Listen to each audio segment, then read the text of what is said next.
ማሳይ ማራ ናሽናል ፓርክ ናይ ኬንያ ብብዝሒ ዘህለኦም እንስሳታት ንቅርጽና ቃውማንቲ ጫካ ዝለወጠ ንኹሎም ኣብ ዙርኡ ዝነብሩ እንስሳታት ዘገዳም ብራዕዲ ዘንቀጥቀጠ ኣብ ታሪኽ ናይ ኣናብስ ኣፍሪቃ ብህቡብነቱ መወዳደርቲ ዘይብሉ ብስሙ ዝተፈላለየ ናይ ሶሻል ሚድያ ወግዓዊ ገጻት ዝተኸፍተሉ ኣብ ስነ ስርዓት ቀብሩ ኣብቲ ከባቢ ዝነበሩ ቱሪስትን ሰራሕተኛታት እቲ ሕዛእትን ዝተረኽብሉ ኣብ ገጹ በሰላ ኣብ ዓይኑ ብዝነበሮ ሓበላ ዝልለ ልዕሊ 130 ተባዕትዮ ኣናብስን 400 ኣዛብእን ዝቐተለ ኣብ ታሪኽ ንመጀመርያ ግዜ ንበይኑ ሓደ እኹል ጉማረ ገጢሙ ክስዕር ዝተሳእለ እቲ ሃፀይ ዘይድፈር ግዝኣቱ ኣርሓ ናይ ዓሌቱ ስካርፌስ ታሪኽ ናይዚ ካብቲ ዝነብረሉ ከባቢ ሓሊፉ ብደረጃ ዓለም ዓቢ ኣቓልቦን ተፈላጥነትን ዝረኸበ ኣብ ግዚኡ ቀንዲ መስሕብ ቱሪስት ናይቲ ከባቢ ክኸውን ዝኸኣለ ንጎዳ ዝግዕር ፈጣን ፈጺሙ ዘይምሕር ጨካን ዝነበረ ስካርፌስ ኣብ 2007 እዩ ዝጅምር ኣብቲ ብድሙቕ ጮራታት ናይ ፀሓይ ብሙቐት ዝልብልብ ሃፈፅታ ዘለዎ ወርቃዊ ዝሕብሩ ሳዕሪ ዝበዝሖ ሳቫና ናይ ሕዛእቲ ማሳይ ማራ እዩ ኣብቲ ኣንስትዮ ዝበዝሕኦ ዕስልኡ ማሚቑ ግናኸ ንሓደጋታት መሮር ተቓሊዑ ተወሊዱ ኣብ ግዜቲ ደ ግሬት ሚግሬሽን ወይ እቲ ዓብዪ ፍልሰት ዝበሃል ብሚልዮናት ዝቑፀሩ በላዕቲ ሳዕሪ ካብ ሰረንጌቲ ናሽናል ፓርክ ናይ ታንዛንያ ናብ ማሳይ ማራ ናሽናል ፓርክ ናይ ኬንያ ዝመላለሱሉ ወቕቲ ምዛ ዓለም ዝተላለየ ስካርፌስ ብህይወት ናይ ምቕጻል ዕድል ከም ዕጫ ሎቶሪ ንኹሎም ዘይባጻሕ ከቢድ ጽሑፍቶ እዩ ዝጽበዮ ነይሩ እቲ መሮር ጨካናት ኣናብስ ዝዓርግሉ ድኹማት ካብዛ ዓለም ዝሰናበትሉ ፈታኒ ግድላትን ተጻብኦታትን ዘይጋደፎ መዓልታዊ ናይ ሞትን ህይወትን ክርፍስ ዘይተርፎ ቃልዕ ጫካ እዩ ዝነበረ ቀጻሊ ሓደጋ ዝወደቖም በላዕቲ ሳዕሪ ዘእወይሉ ኣዕዋፍን ዕንጭራርን ፋጻ ዘየቋርጽሉ ዝተፈላለዩ ኣራዊት ንድብያ ድሕር ዘይብልሉ በዓል ሓሞት ጥራይ ዝሰረሉ ናይ ቃልስን ብድሆን ጎላጉል ስካርፌስ ኣብታ ካብ ቦታ ናብ ቦታ እናጋዓዘት ውሱን ናይ ባዕላ ሕዛእቲ ዘይነበራ ሳግማዊት ዕስለ ምስ ካልኦት ሰለስተ ኣብ ተመሳሳሊ ግዜ ካብ ካልኦት ኣንስትዮ ኣባላት ዕስለ ዝተወልዱ ኣሕዋቱ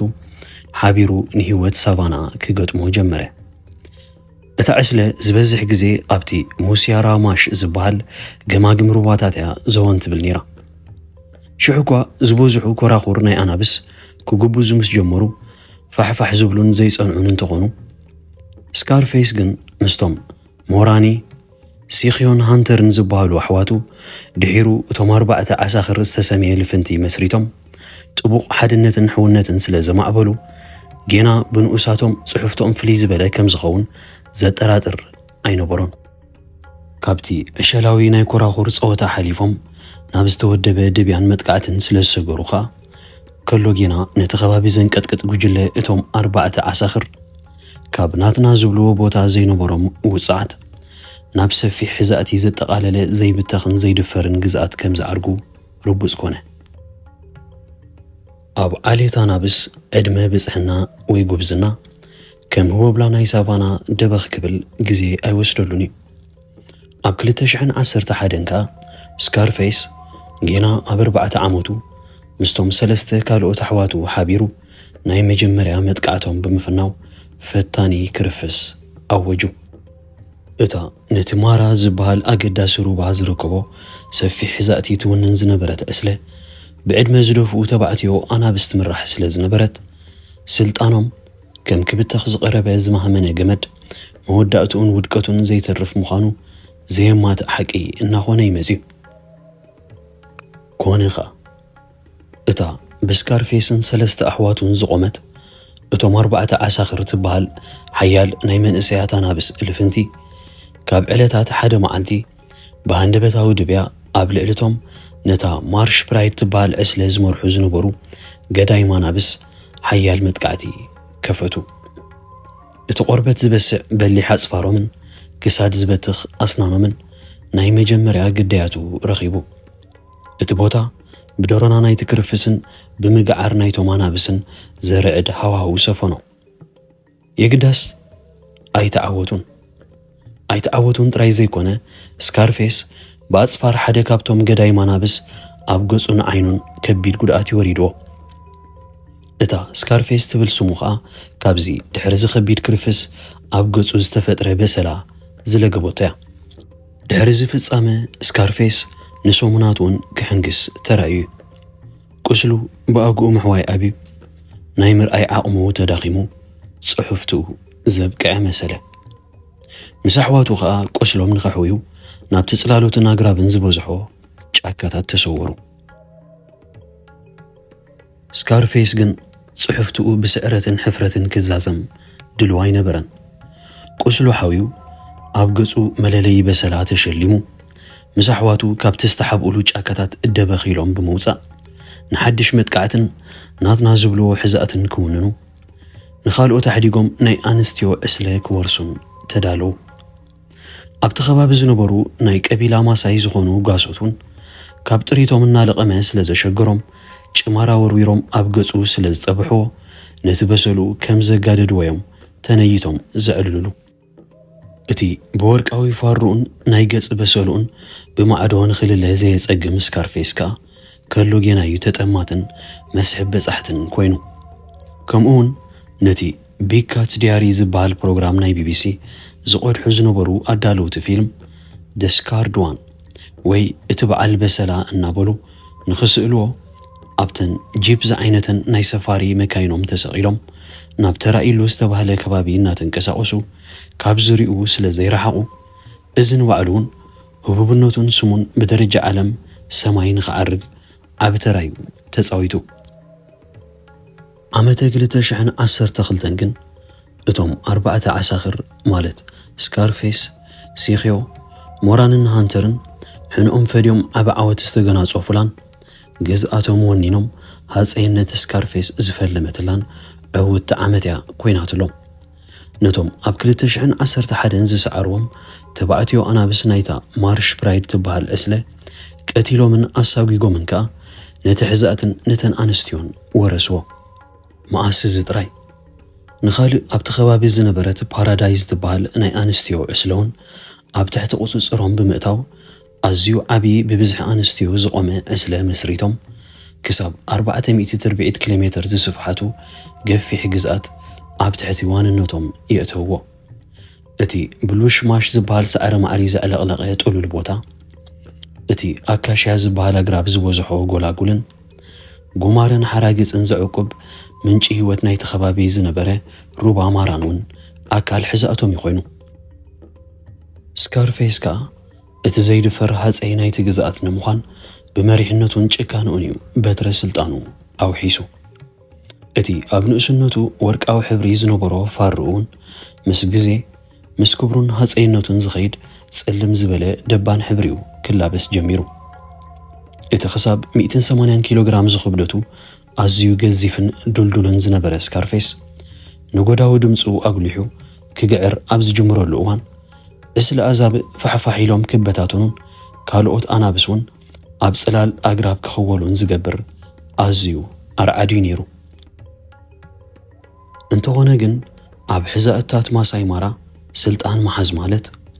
መዓልታዊ ንዝመጽእ ተጻብኦን ጎነፅን ምስ ዝተፈላለዩ ኣራዊት ድልውን ዘይጸዓድን ምዃን ዝጠልብ ስካርፌስን ኣሕዋቱን ጥራይ ዝምክትዎ ዝነበሩ ብድሆይ ነይሩ። እቶም 4 ዓሳኽር ነብሶምን ስድሮኦምን ንምቕላቡን ንዕስለታት ናይ ኣድጊ በረኻ ብዕራይ በረኻን ካልኦት በላዕቲ ሳዕርን ብዝተወደበ መልክዕ ብድብያን ብኸበባን ሓደጋ እናወደቑ መግቦም ምምእራሩን ዳርጋ መዓልታዊ ስርሖም ነይሩ።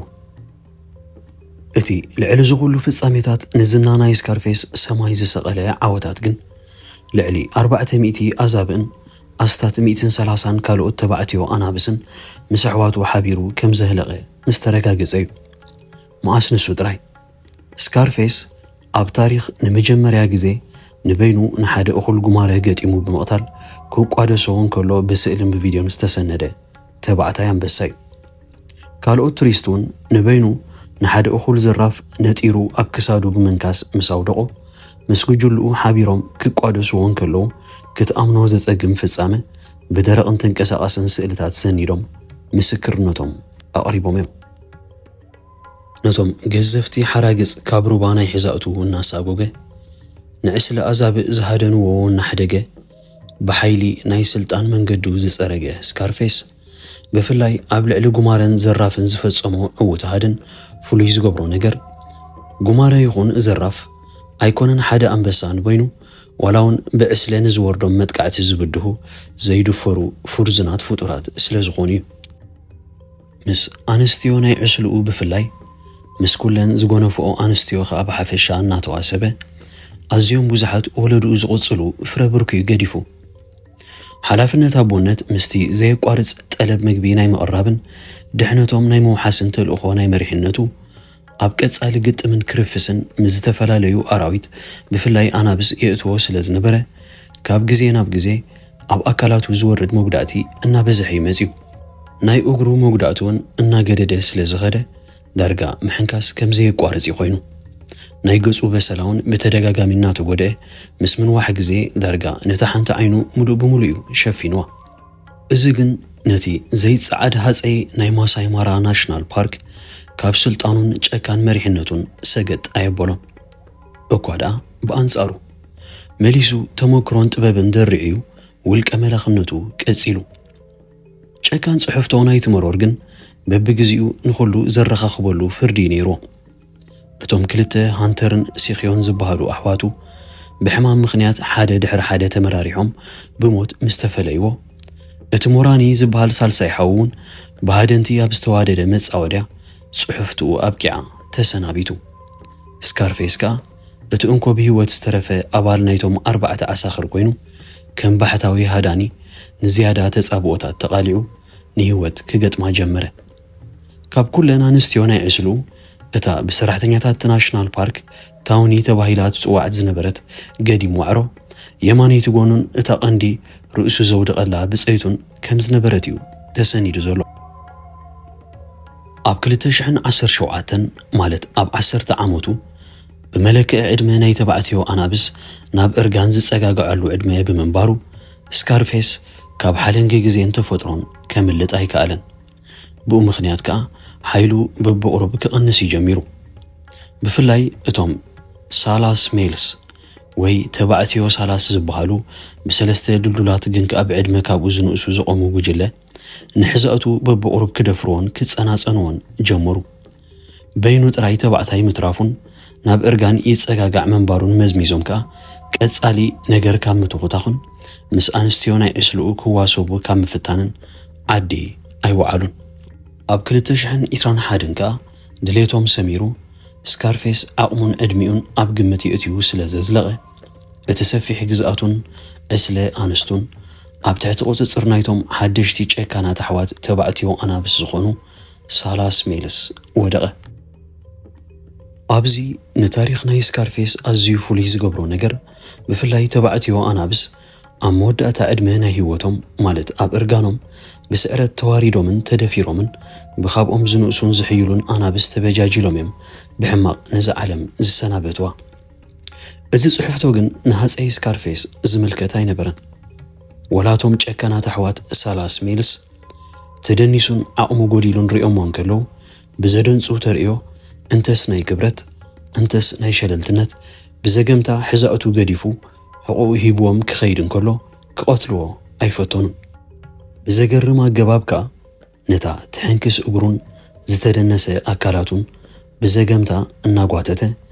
ን25 ኪሎ ሜትር ብዘይምቁራጽ እናተሳሕገ ተጓዒዙ ኣብቲ ዝተወለሉ ቦታ ሙስያራ ማርሽ በፂሑ